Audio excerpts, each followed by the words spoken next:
My name is Thomas Blake. I'm 34 years old, and my past weighs heavier on the mind than on the spine. And that's saying something, since my spine was torn apart by a landmine in Helmand. U.S. Army infantry, 3 deployments, 4 visible scars, none that explain why I've avoided people ever since I came back. Today, I'm a nature photographer, not out of passion, out of necessity. I needed silence, and unlike cities, the forest has no opinion, only presence. It was late September, clear skies and cold air.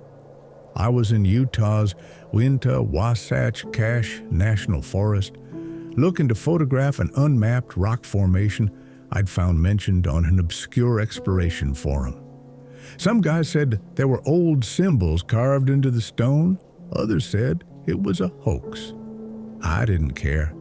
What moved me was the chance to go 3 full days without hearing another voice. I carried 40 pounds on my back, gear, food, shelter. I knew how to survive alone. I even liked it. But that morning, something shifted. On the second day of hiking, circling around an outcrop of stone, I spotted a narrow opening between the trees. Too narrow to be natural. At first, I thought it was a deer path. But the vegetation had been cleared in a deliberate way, like someone had carved a passage with care. I entered. Maybe curiosity, maybe stubbornness, maybe something else I still don't know how to name. A few hundred feet in, I saw the markings. 3 horizontal cuts, shoulder height, on different trees. Deep, symmetrical, made with a sharp blade and a steady hand. Not animal marks, not casual. A pattern, as if someone had been marking a route. I stopped, listened. The silence had weight. Another 40 minutes, and I found the stones. 4 arranged in a cross on the ground, with 3 stacked vertically in the center, 7 in total. I'd seen formations like that before in Afghanistan. Territorial markers, warnings, but these stones had symbols. Carved, lines, curves, angles. Some looked like letters, but from no alphabet I knew. I touched one. It was cold, despite the sun filtering through the trees. The carvings were sharp, recent, even stranger. 3 more stone piles surrounded me, forming a perfect square. Then the sound, dry, distant. A snapped branch, maybe. My instincts kicked in immediately. I didn't run, I just froze, listened, nothing. But it was the kind of nothing that screams. I kept walking, slow. The carvings on the trees began to change, from straight lines to intersecting shapes, then to circles, still fresh. The bark was moist, no decay, no insects, fresh, as in today. That's when I saw the cloth hanging from a branch, white, dirtied, like gauze. I stepped closer. It was thick cotton, dried blood, not a lot, but enough to freeze the back of my throat. That was the first time I knew I wasn't alone. I should have turned back. Any trained soldier would say this was the point of no return. But I didn't. Maybe out of pride. Or that stubborn instinct that says, keep going, even when everything in your gut is screaming.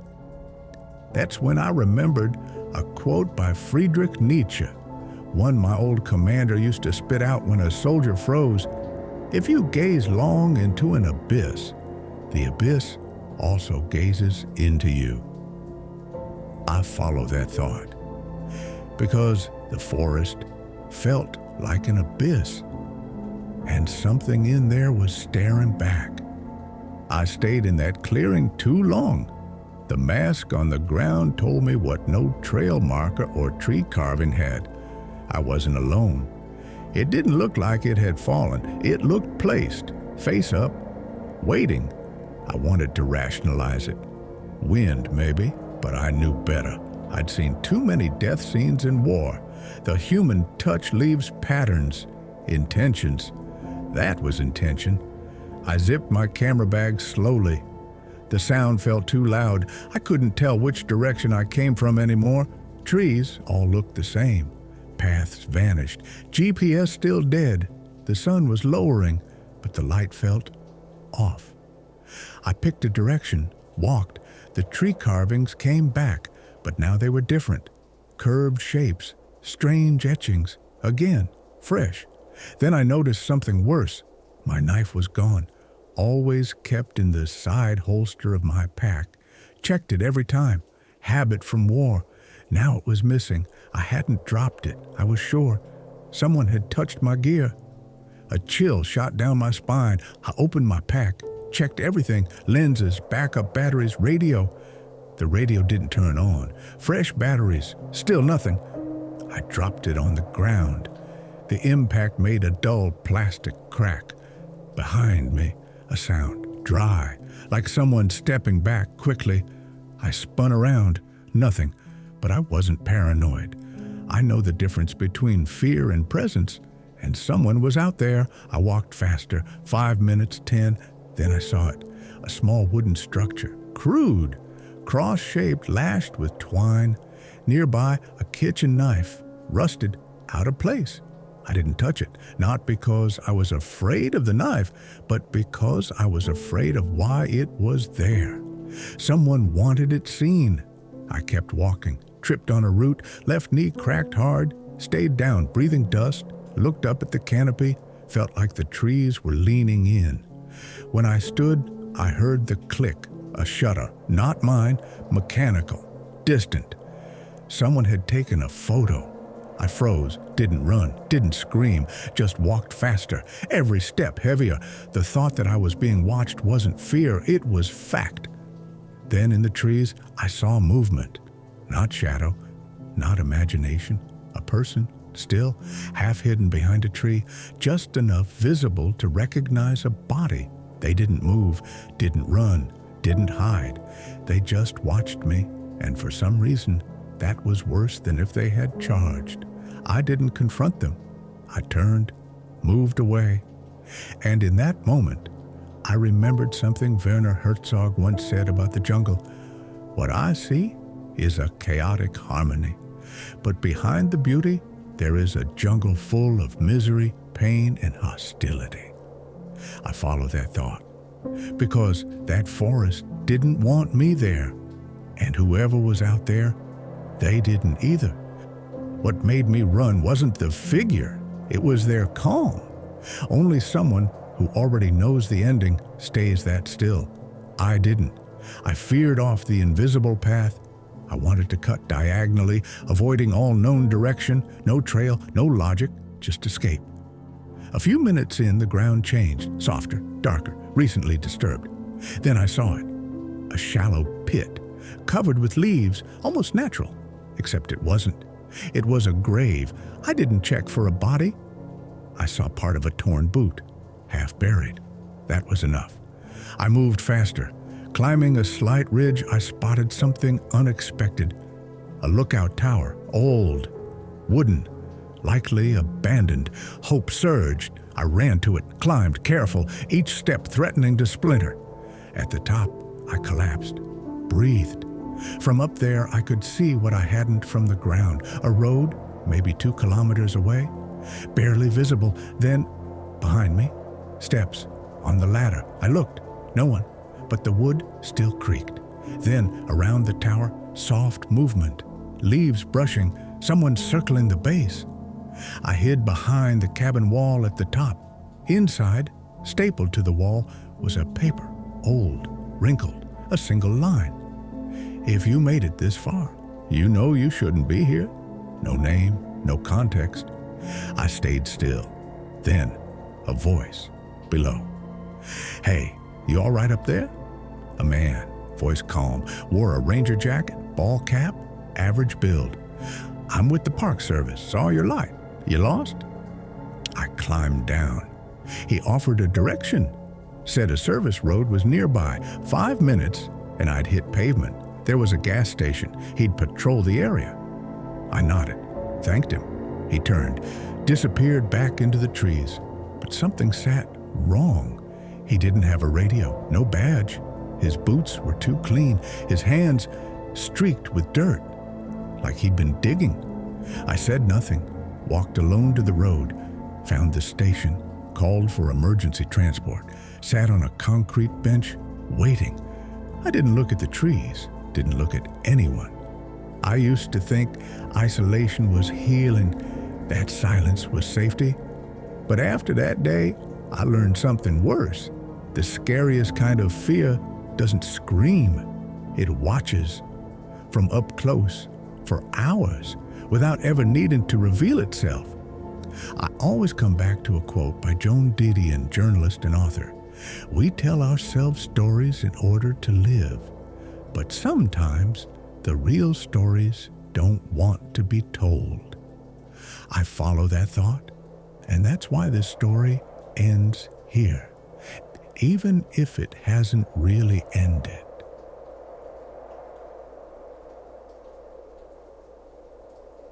My name is Grace Lockhart. I'm 29, and I've crawled through holes that would make any engineer slam their laptop shut and quit. I'm a geologist, but what I've been doing for the past 2 years isn't exactly official research.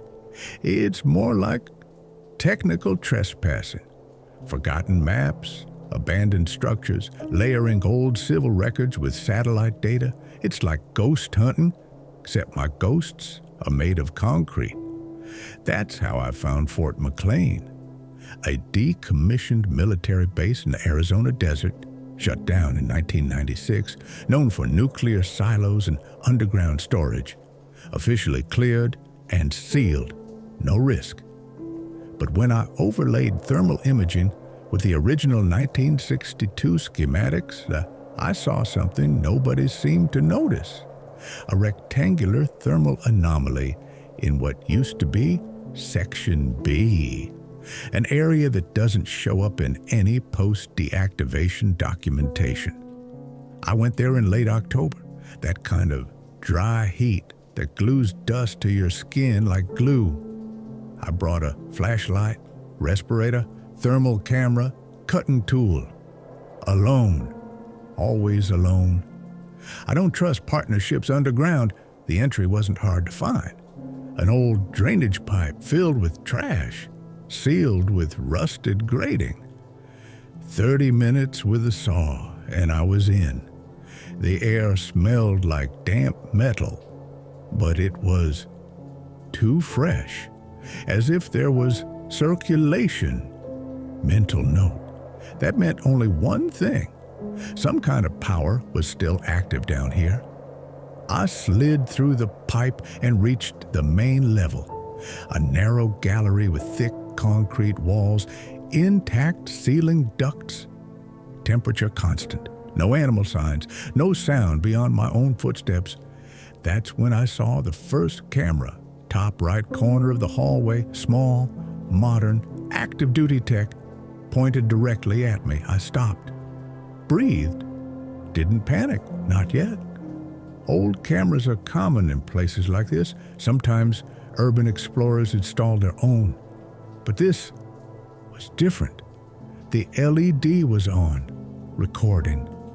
I tried to ignore it, kept going. Took a left, following the path from the original map. Found the first fork. On the blueprints, the right corridor led to an old storage area, 4 rectangular chambers numbered 1 to 4, but spray painted on the wall was something else. Chamber 6. It wasn't old graffiti. The paint still shimmered. I swallowed. Chamber 6 didn't exist in the original plans, or any plans. I stared at the arrow for a few seconds, then aimed my flashlight down the corridor. Long, narrow, clean, too clean. That's when a quote came to mind. From Susan Sontag, something I read in a college notebook. All terror is a form of knowledge. I followed that thought. And that's why I entered. The corridor curved slightly, designed to confuse depth perception. My steps lost rhythm. Not from fatigue, but because something in there made me hesitate. Like every turn took me farther from the idea of return. At the third curve, I heard it, a small click, like a fingernail on metal. I stopped, turned the light, nothing. Then another, closer. I walked faster now, senses sharp. The walls were damp and I saw dark footprints. Not mine, 5, maybe 6, sneakers. Going one direction, none returning. My hand was slick around a flashlight. The other hovered near the knife strapped to my backpack. The next turn, a faint glow, not from my beam. A flickering fluorescent bulb inside an open room. The door was bent. Forced inward, I crept forward. It was a chamber, large, lead-lined walls, concrete fractures, drag marks on the floor like something heavy had been moved recently. And at the back, a chair, simple, metal, center of the room, with a cuff on the right armrest. The floor around it was scorched black, burn marks. I stepped closer. There was something on the ground, an access card, magnetic strip, no name, just a number, 06. I crouched, picked it up. The card was warm, not metaphorically, physically warm. Then the lights went out, total darkness. Before I could turn the flashlight back on, the door slammed shut. From the inside, the sound of the door locking was brief, no echo, like the air had been vacuumed from the room in that instant. I froze for 3 seconds, then clicked on the backup light clipped to my shoulder. The beam lit the chamber's edges, thick concrete, sealed piping, and the door, clearly locked. From the inside, I pulled the handle. Nothing. It was a hydraulic locking system. No keypad, just a card slot beside it. I had the card in my pocket. Inserted it. Nothing happened. Tried again. 3 times. No response. No click. The air wasn't low on oxygen, but it felt like I'd been removed from the world, cut off. I scanned the walls. There, in the corner, a camera, small, active, recording. Someone was watching me, and someone had closed that door. I took a deep breath, checked my emergency radio, static. I expected that, but doing it calmed me. Routine helps. Same as in the desert. List what's still under control: flashlight, battery, water, knife, mask, no exit, and 1 metal chair with a cuff. I approached slowly. The burn marks were clear, scorched floor. Chemical reaction maybe, no ash. But the smell, old, bitter. The chair was bolted to the floor. The cuff, new. Someone used this recently. One of the bolts had a stripped head. Someone tried to rip it out, failed. My body reacted, stomach turned, my hand trembled. I sat on the floor away from the chair trying to breathe. Then I heard it, very faint. A voice, whispering behind the wall. I moved to the left side, put my ear to the concrete. Nothing. Then a dull thud, like something or someone bumped the wall from the other side. I wasn't alone, but I didn't know how many walls this chamber really had. I pulled out the thermal camera, pointed at the wall. There, a heat signature, slow, still. A person, an animal, I couldn't tell. But someone was there. I placed my hand on the wall, a vibration, like a soft hum. Constant. Electricity. The base wasn't dead. Someone had reactivated it. I moved back to the corner, waited. No idea how long, 10 minutes, 20? Then the emergency light flickered. Once. A hum rose through the chamber. Electrical, system rebooting, and the door unlocked. It didn't open, it just unlocked. I stood up, still listening. The corner camera watched, not moving, but I felt it now. This wasn't automation. Someone somewhere had flipped a switch. I walked through the gap, back into the hallway. It was the same, except now, new footprints. Not mine, different pattern, deeper heels, someone moving fast. I chose instinct. went the opposite way, ran. Eventually, I saw natural light, the drainage pipe, still open, outside, the heat, the wind, the sound of insects, too loud. I climbed out, covered the entrance as best I could, threw dust, marked the rock beside it, just for me. Walked to the car, only realized I was crying when I started the engine. In the following days, I tried to report it, not as a complaint, as a warning. I contacted 2 former colleagues in geoscience. No response. Tried satellite reconnaissance. The site came up clean. No structure, as if nothing had ever been there. Still, I backed up my files, photos, notes, the access card, everything. Sealed it in a metal box, locked it, labeled it avoid, always. I wasn't the first to enter that room, and not the last, but I was the only one who left by choice, as far as I know. Today, when people ask why I do what I do, I quote Jean Baudrillard. Reality is not just what we see, but all that is hidden from us. I follow that thought, and that's why sometimes what you find should never have been seen.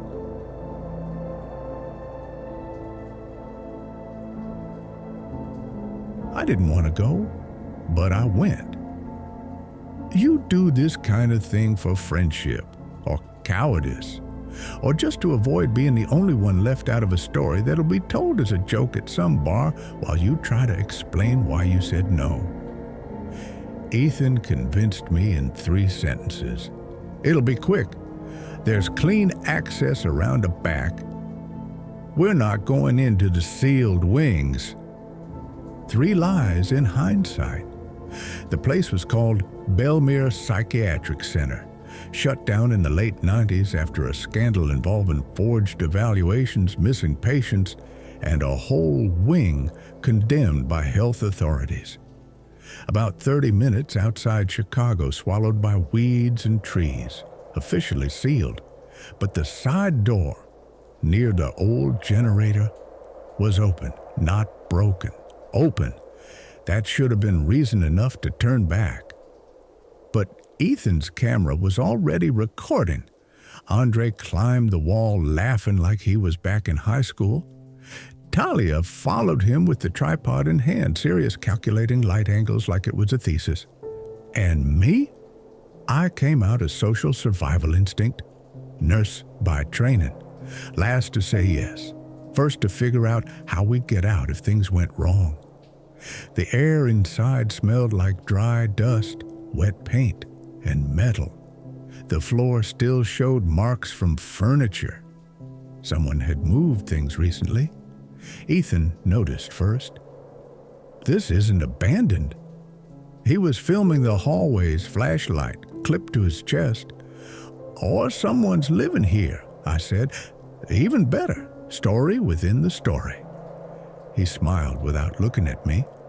We passed a wing with numbered doors, old medical charts on the ground, and a water fountain still dripping. Andre was the first to wander off. Gonna check that room, 30 seconds.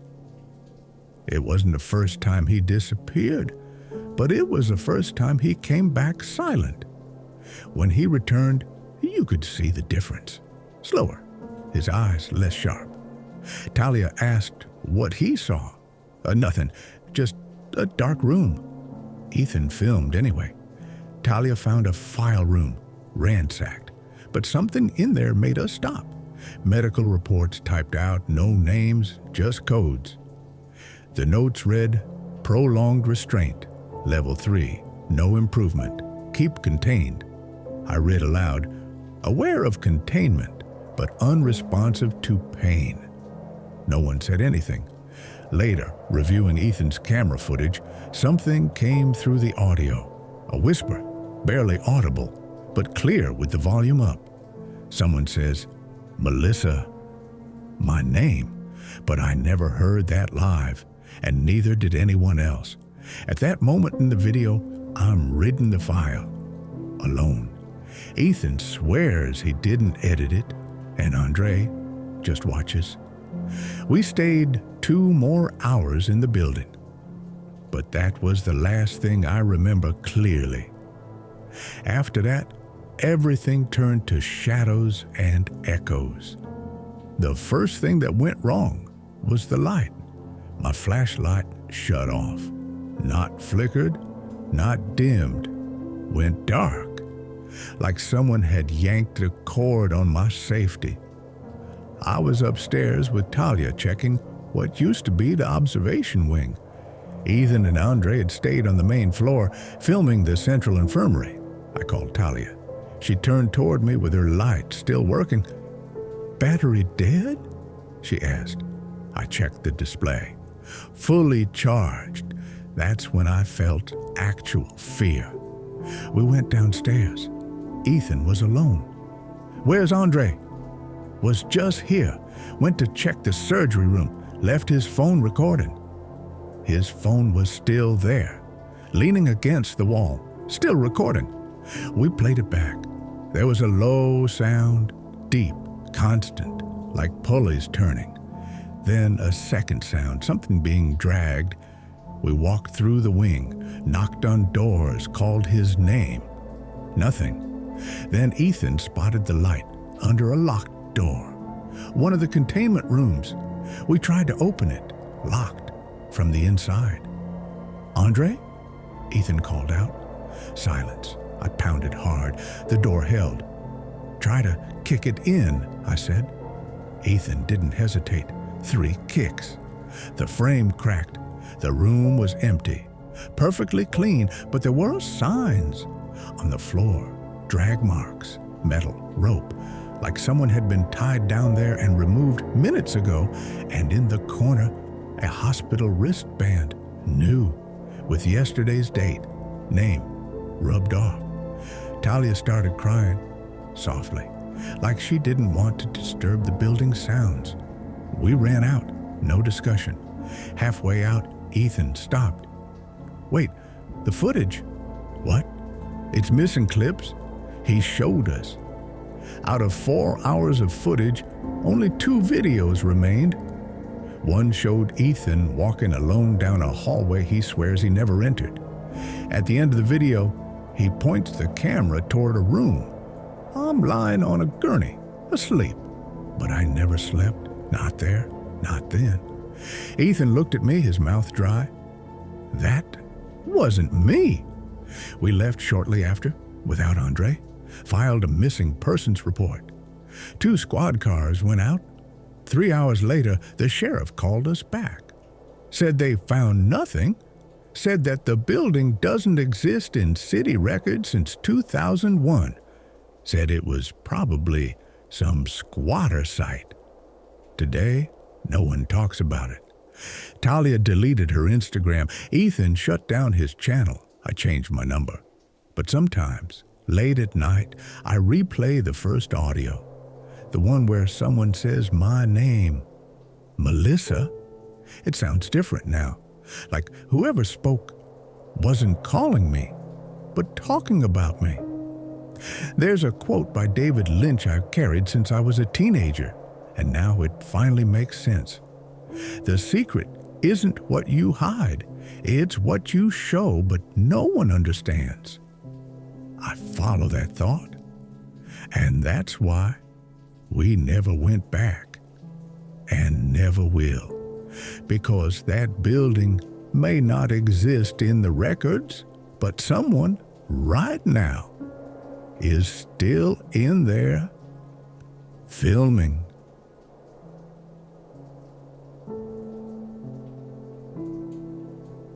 My name is Luca Wren. I'm 40, and for the past 8 years, I've made a living guiding people who need to get lost to find themselves. Hikes, light climbs, remote crossings in the undermapped parts of Colorado. Nothing extreme. The kind of adventure that ends with local beer and a gallery full of edited photos. This week's group was small, 3 clients, a couple from Seattle, Rachel and Emmett, and a solo traveler named Julian, a software analyst. 2-day trek, simple camp, light descent on day 2. But the forecast lied. Snow started late afternoon, light at first, then serious, cutting wind. Visibility dropped to 20 meters. I had to make the only sensible decision: leave the trail and cut through the old rail line. Deactivated since the 70s, I knew the layout well. I'd done that detour before in training, and I remembered between kilometers 110 and 130. There were old inspection cabins, markers, concrete boxes where workers once logged passing trains. Most were ruined, but a few were still standing. The plan was simple: find shelter, wait for dawn, move once the storm passed. We reached marker 119 by late afternoon. Door intact, lock broken, interior dry. That alone was a miracle. I set them up inside, laid out the floor mats, lit the emergency burner. Rachel was shivering but holding it together. Julian cracked jokes. Emmett filmed everything with a phone that hadn't had signal since noon. Only when I sat in the corner and started sorting my pack did I notice it. This cabin wasn't on the map. I knew the original rail layout by heart. The markers: 113, 117, then 120. There was no 119. I scanned the interior. Everything screamed abandonment. Cracked walls, the smell of dry wood and old piss. But there were marks on the floor. Not fresh footprints. Old, deep furniture scuffs. And something subtle. A smell that came and went. Like damp cloth left for too long, with something sour under it, almost chemical. Rachel asked if I was okay. I said yes, Lieutenant. Night fell. We shared protein bars, sparse talk, everyone in their own corner. Around 10 p.m., Julian said something that stuck with me. This place reminds me of a quote from William S. Burroughs. Nothing is true, everything is permitted. He laughed. That's why I like this stuff. No rules, no signal, no one around. I pretended to agree, but deep down, I knew. No one around was exactly the problem. I stayed up while they slept, or pretended to. That's when I heard it, a dry sound. Outside, not an animal, not a footstep, metal on stone. I stood slowly, grabbed my flashlight, but before stepping out, something made me glance at the far corner of the cabin. Peeling paint had exposed an inscription on the concrete wall, scratched in, nearly erased. Stay only as long as needed. And beneath it, carved harder, not again. I stared at the wall too long. Stay only as long as needed, not again. Not a vandal's line. It felt like a warning or confession, maybe both. But what hit me hardest was the tense. Again, I went back to the middle of the cabin. The burner still glowed faintly. Rachel was curled in the corner. Emmett snored quietly. Julian sat awake, thumbing a blank phone just to pass time. You hear anything earlier? I asked. He looked at me, too calm. Wind or just your head? The answer felt rehearsed, empty. I lay down, didn't sleep. At 3 a.m., Emmett got up to pee. Said he'd be back in 2 minutes. He didn't come back. I waited 5, then 10. Boots on, flashlight. I stepped out. The snow had stopped, but the cold bit deeper now. I called his name 3 times. Nothing. Snow covered everything. No way to see fresh prints. Back inside. Rachel was already awake. I didn't have to say anything. She knew. Julian was still sitting, unmoved.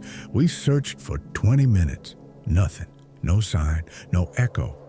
As if Emmett had vanished 3 steps from the door. Rachel wanted to hike down. Said she'd go alone if needed. I convinced her to wait for daylight. By 5:40, the sun started rising. I got up before them, grabbed my pack and walked around the back of the cabin.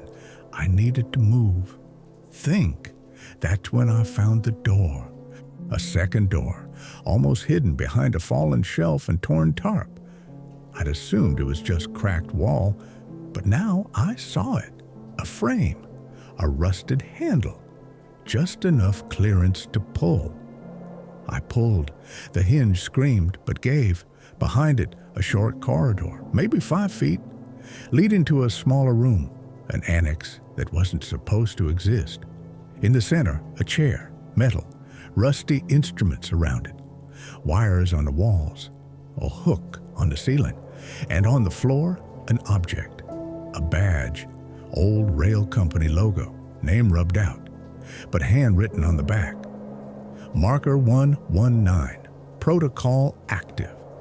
I stepped out, closed it, covered it back up, returned to the main room.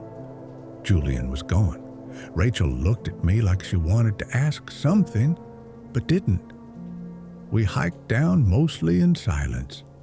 Emmett was never found. No trace. No movement. The rail company claims marker 119 never officially existed. Not before. Not after. Months later, I went back, alone. I needed to see the cabin again, but it wasn't there. Just a dip in the land. No structure, no door, no trace. Maybe I got turned around, but I know I didn't. Now, when people ask if I'm scared to be alone in remote places, I quote Cormac McCarthy from The Road. No one wants to be at the edge of the world, but some learn to live there. I follow that thought. But marker 119 taught me something not even war or wilderness ever showed. It's not loneliness that kills you. It's knowing that in some places, someone was there before and maybe still is.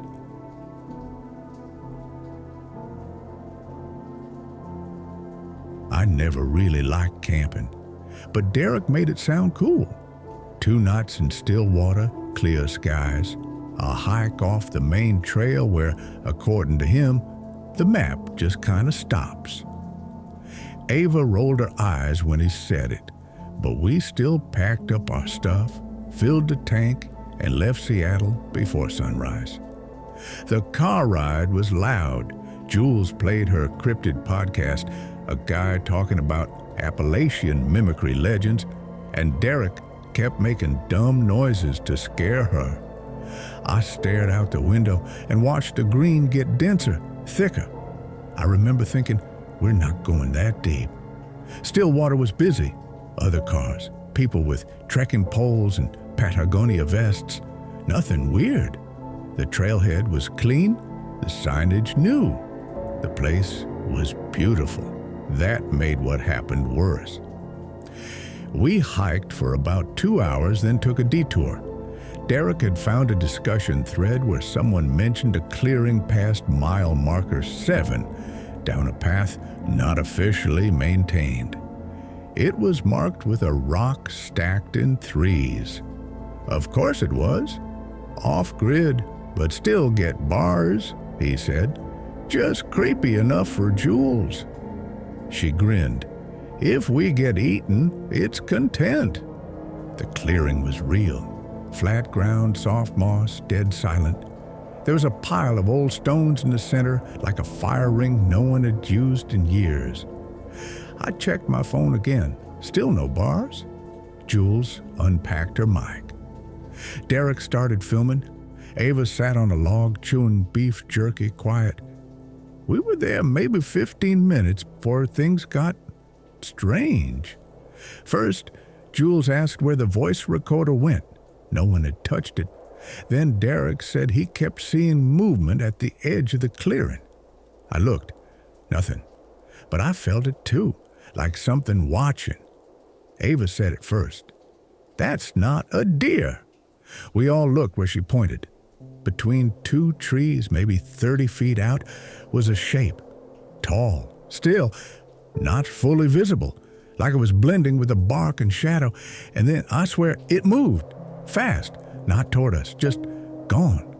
No sound. We froze. "We need to go," I said. No one argued. We hiked fast. No one talked. I kept looking behind. Once I thought I saw someone following us. Not a thing, not a creature, someone. But when I stopped, it stopped. When I stared, it vanished. Jules whispered, "Listen." It was our voices from ahead, us laughing. Jules saying, "If we get eaten," my own voice, "probably your echo." Then silence. We ran. We made it back to the car before sunset. No one said anything until we hit the highway. Later, when we reviewed the footage, the camera glitched just after Ava said, "That's not a deer." The audio after that, static, except one clip, 5 seconds long, just breathing close to the mic. None of us remember recording it. And at the very end, a frame, something tall, barely visible, just past the tree line. It's been 3 weeks. We never posted the footage. Jess said it was too corrupted. Jules never pushed back, which is weird for her. Derek just dropped off socials, off text threads. Ava says he's fine. She talked to him once, but she didn't sound convinced. I haven't been sleeping well. It's not nightmares. It's worse. It's nothing. I close my eyes, and the same second I blink, it's morning. No dreams, no feeling of time, just blackout and sounds in the apartment, like a laugh, like my own voice. Last night I heard, you probably heard your echo, my voice, but I didn't say it. Ava came over yesterday. She looks tired, said she saw something tall near her backyard. No face, no eyes, just a shape. Gone when she blinked. She didn't want to talk about it, just drank her tea in silence. She leaves all her lights on now. Jules has stopped talking about cryptids, won't even say the word. She said she keeps hearing someone call her name, but not quite right, and like someone remembering her name, not knowing it. I asked her if she remembered what we saw. She shook her head.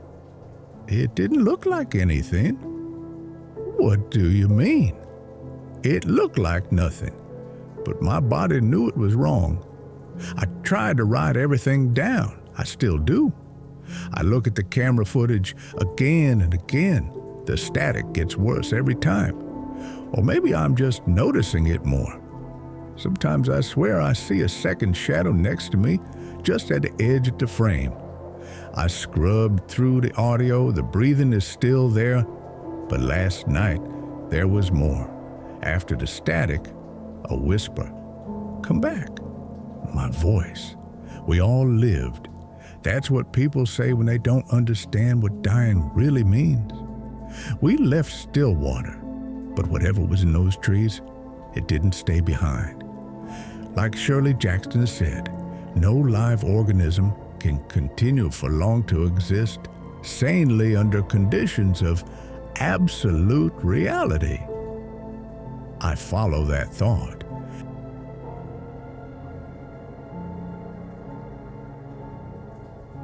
I grew up 2 hours from Lampasas, so I know the terrain. Dry hills, old cattle fences, and creeks that only fill when the sky decides to open up for real.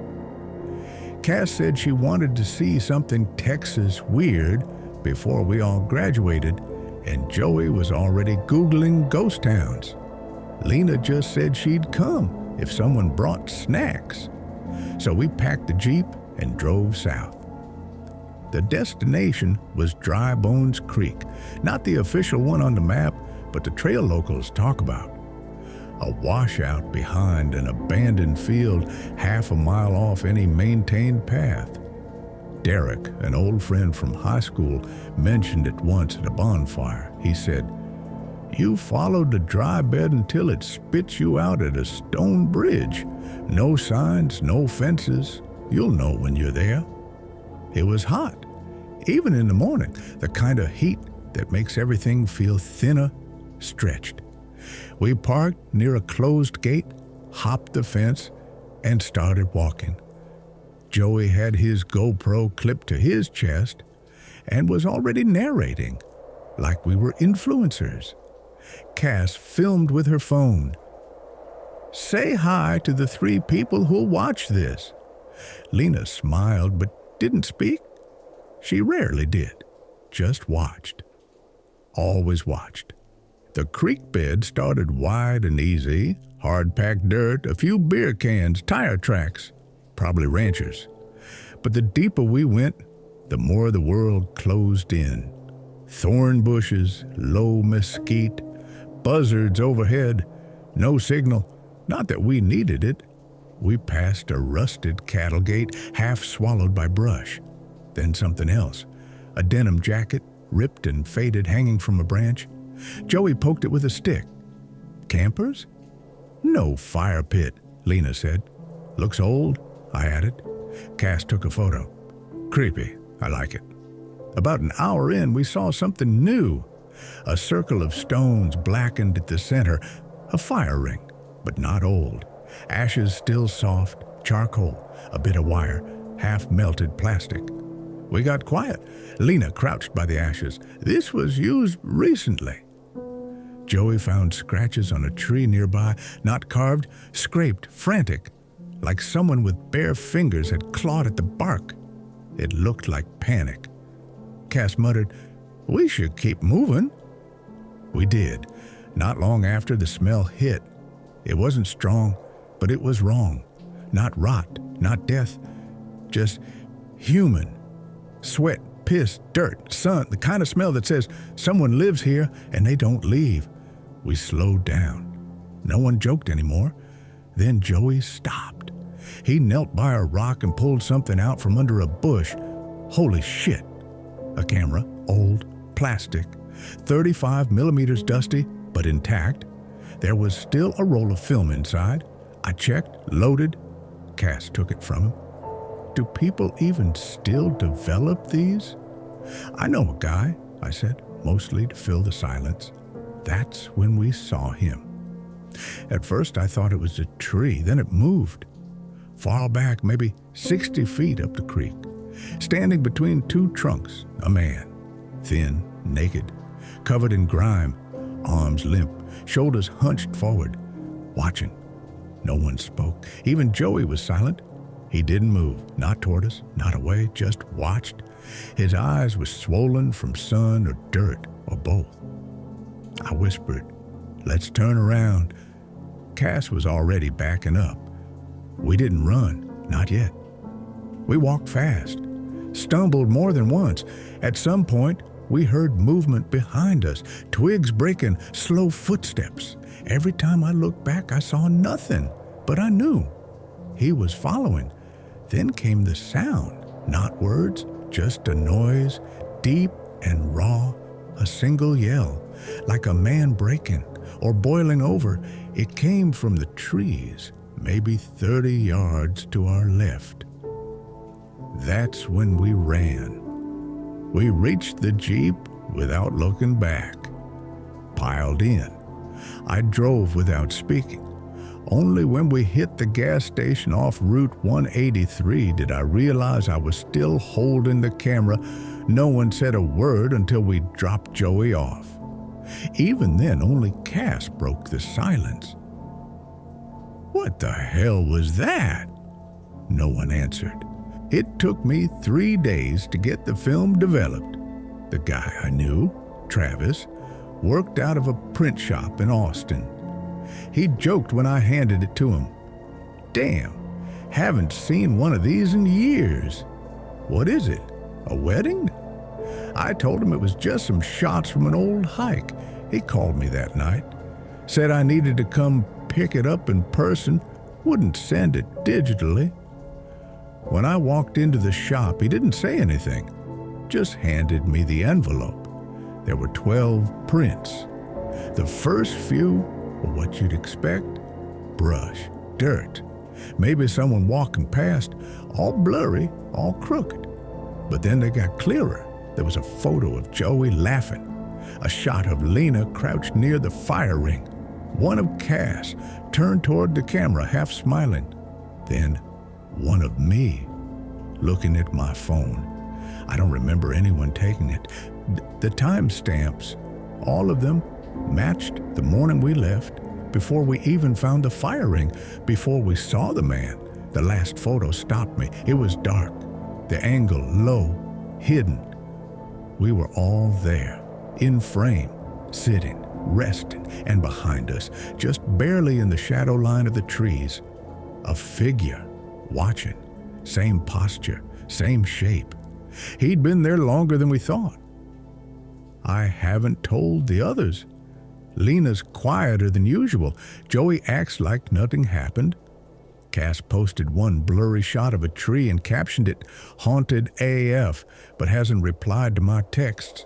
I keep looking at that last picture, telling myself maybe it was a trick of light. But I know better.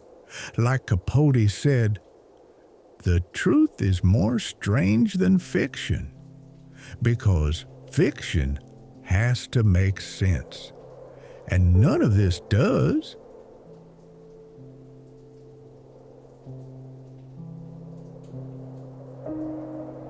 I used to think abandoned places were just quieter versions of the real world.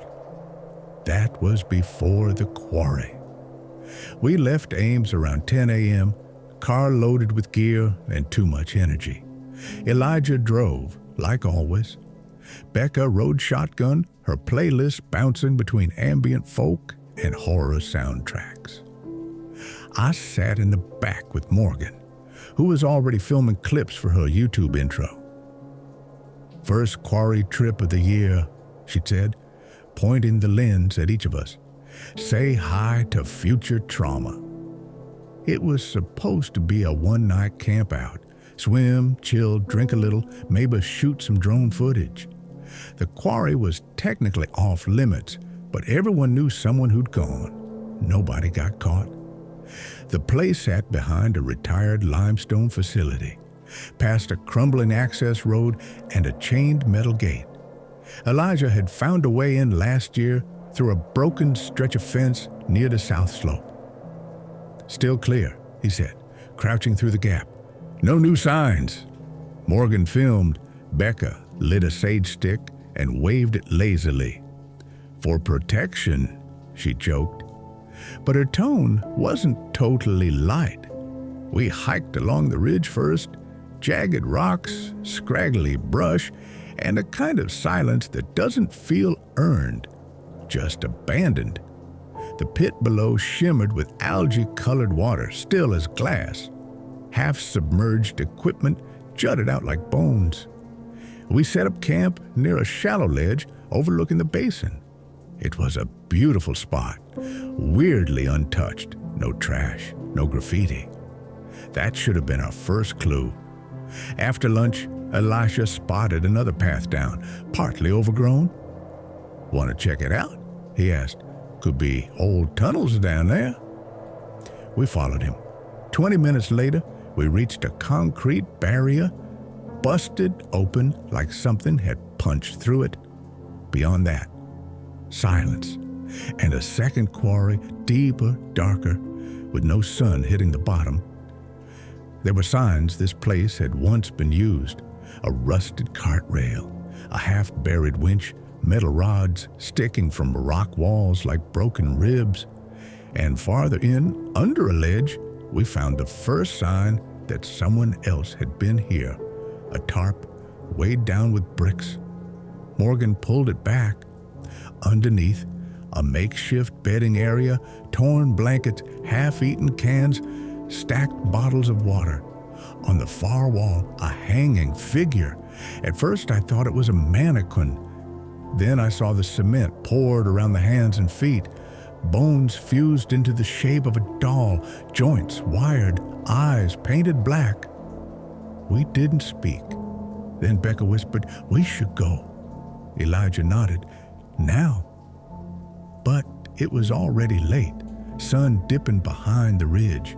We climbed back up in silence and spent the night at the first camp spot. No one ate much. No one laughed. At 2:13 a.m., I woke up to crunching gravel. Not wind, footsteps, slow, measured just outside the tent. I didn't move. I held my breath. I saw the shape through the fabric, tall, wide shoulders, a limp in the step. Then nothing. In the morning, Morgan's phone was gone. We found it 20 feet from the tent, screen cracked, battery dead. She swore she left it charging inside. We packed in record time, hiked straight to the fence. But when we got there, the entrance Elijah had used was shut, chained with a new padlock. That wasn't there yesterday. He cursed under his breath. We followed the ridge for a mile until we found a spot where the Jeep could barely fit through a side gap in the trees. It scraped both doors, but it worked. We didn't talk on the drive back. Morgan deleted everything she filmed. Becca cried in the shower for nearly an hour when we got home. Elijah bought a gun the next week. And me? I started writing this because I remember that shape behind the tent, and I know it saw me. 2 weeks later, I went back, not to the quarry, to the edge of it, the fence line. I told myself I just wanted closure, to make sure it was really there, to see in daylight what had scared me in the dark. But I didn't go alone. Elijah came with me. He didn't say much on the drive, just loaded his pistol and stared out the window. The gate was still chained. He walked the perimeter while I watched the treetops. Everything was still, dead still. Then Elijah called out, "Footprints!" There were at least 4 different sets, human, barefoot, recent. One set was smaller, maybe child-sized. We didn't go further. Becca stopped responding to texts that week. I only found out from Morgan that she'd transferred schools. Her roommate said she wouldn't sleep near windows anymore. Morgan deleted her entire channel. No explanation. Just gone. Me and Elijah? We meet sometimes. At a diner? We don't talk about it, but he always sits with his back to the wall. Last night, I had a dream. I was back in the quarry, but this time I wasn't running. I was standing in the pit, looking up, and someone was looking down. Same shape, same silence. They didn't move, but I woke up gasping, heart going crazy, because I swear the angle wasn't from my eyes. It was from theirs. Like Cormac McCarthy said, "There is no such joy in the tavern as upon the road thereto." But some roads don't end at the tavern. Some end in silence. Some never end at all.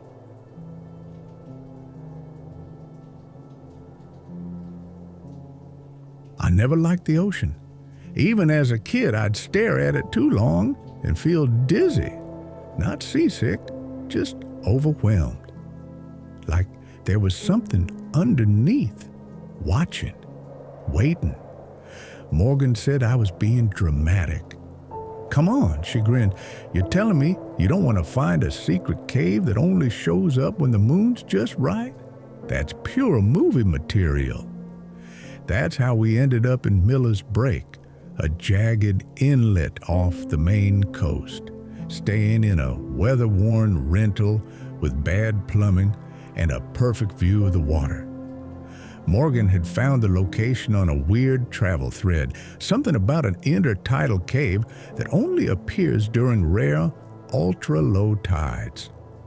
According to posts dating back a few years, there was a rocky path, exposed for just under an hour, that led around the base of the cliffs to a hidden opening. We weren't even supposed to be in that part of the beach. Locals had put up weathered private signs. No fences, though, nothing that said why.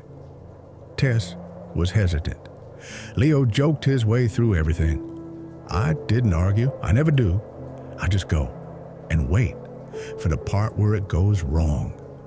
We set out an hour before the lowest tide, following the black rock and seaweed trail as it curled around the cliff. Waves licked the edges. The sky was steel gray. Gulls circled above. Morgan led. She wore boots and a windbreaker and filmed short clips on her phone. "Nobody else is dumb enough to come out here," she said, laughing. "Exclusive content." About 20 minutes in, we reached a ledge slick with algae. On the far side, the mouth of the cave. It wasn't large, just big enough for one person at a time. The inside curved sharply, disappearing into darkness. Tess checked the time. "We've got maybe 35 minutes before this whole area floods." Leo turned on his flashlight. Plenty of time. Inside, it was colder. Sound behaved differently. Our footsteps echoed too fast, too sharp. The cave sloped upward slightly, then opened into a wider chamber. There were signs of use. A pile of rocks arranged like a seat. Strips of faded cloth nailed to the wall with fishhooks. A small oil lantern, broken but recently touched. Someone had carved rows of vertical slashes into the stone. Hundreds of them. Morgan kept filming. Tess stood near the entrance. Leo wandered deeper. I stayed near the wall. I didn't want to go any farther. "I think someone lived here," Morgan said. "Why?" Tess asked. "There's a toothbrush stuck in that crack." She was right. Leo disappeared around a bend. We heard his voice, then a silence. "Leo?" Morgan called. No answer. I started walking toward the bend. Then he reappeared, pale, shaken. "We need to go." "What did you see?" I asked. He didn't speak. He just walked past us back toward the entrance. The tide was already rising. Waves slapped the rocks behind us. We had minutes. We moved fast. Tess slipped once, scraped her leg. Morgan stopped filming. Leo didn't look back. We made it out. By the time we reached the house, the rocks were gone. The cave submerged. That night, Leo didn't eat, didn't talk. Morgan found her phone on the porch railing the next morning. She swore she left it charging inside. There was a new video, just static. Then a shape low to the ground, pale, wet, crawling, only for a second. Then nothing. Leo left 2 days later, said he had family stuff in Vermont. Didn't say goodbye in person, just a text. "Don't go back there." Morgan tried to laugh it off. Classic Leo drama. But she didn't laugh long. Tess stopped posting pictures. I couldn't sleep. Every time I closed my eyes, I heard something, not a voice. Just water, sloshing, slow right outside my window. It hadn't rained in days. I checked the tides, mapped them, calculated when the path would appear again. I didn't tell the others. I told myself I wouldn't go back. I lied. I drove out at dawn, parked in the same gravel pullout, and waited for the rocks to rise. They did. The path looked narrower this time, more uneven, but still walkable. I took a flashlight, a hoodie, and nothing else. The cave was there, same entrance, same curve. Inside it was empty.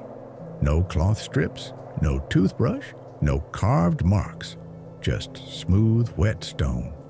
And at the back where Leo had gone, a single object, a necklace, Tess's necklace. She'd lost it weeks ago. Said it must have fallen off in the car. I didn't touch it. I left. Fast. Back at the house, I told Morgan. She didn't say anything, just got up and locked every door. Weeks passed. Tess transferred schools. Morgan deleted the video, the one with the crawling thing. I kept the necklace. I don't know why. But sometimes I wake up and it's not where I left it. Sometimes it's wet. Like Rachel Carson said, the sea is a world of shadows and mysteries. I follow that thought.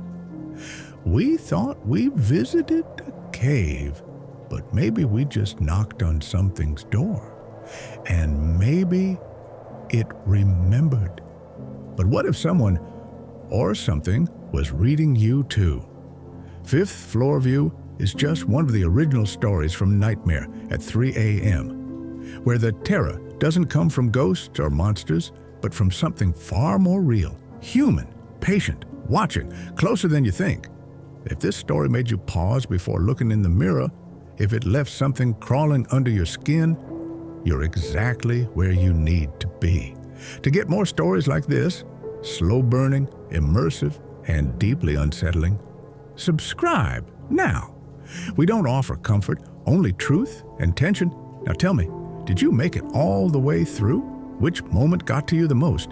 Which story stayed with you long after the screen went dark? Leave a comment. I read every one, even the ones no one else sees. Nightmare at 3 a.m. What you call paranoia, I call instinct.